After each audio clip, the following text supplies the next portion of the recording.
Бұл жағдай Совершенно Секретно компаниясының арқасында құпия болып жасылып қалған жағдай.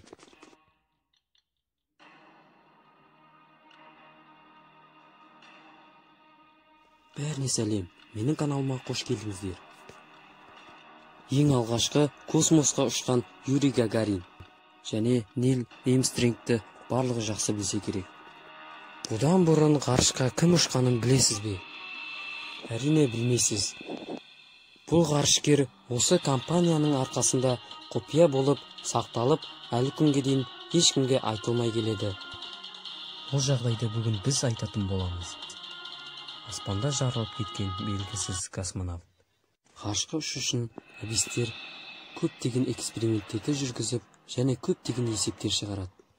Егер сол есептердің бірінен жаңылысып кетсе, ғарыш апаты орын алады. Біз өмір сүріп жатқан жерде сыртқа ауа қабаты орналасқан. Ол жерден сыртқа ешкім шыға алмайды және ішке ешкім кіре алмайды. Ол ауа қабатында тесік орналасқан. Сол тесік арқылы ғарышкерлер ғарышқа қарай ұшып шыға алады. Және ол екі системаға бөлінеді: апогей және перигей. Ол система 365 күнде бір-ақ рет ашылады. Және сол уақытта 1 минут кешікпей, 1 секунд кешікпей ғарышкер ұшып шығуы қажет. Егер ұшып шығып кетпеген жағдайда, ол күнді қайта 1 жыл күтуі қажет. Осылайша ғарышкер дайын болып аспанға қарай ұшырылды.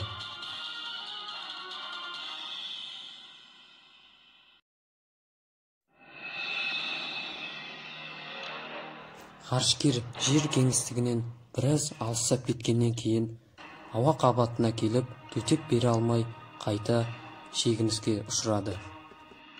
Ғарыш кемесі жарылып, жерге қарай шегінді.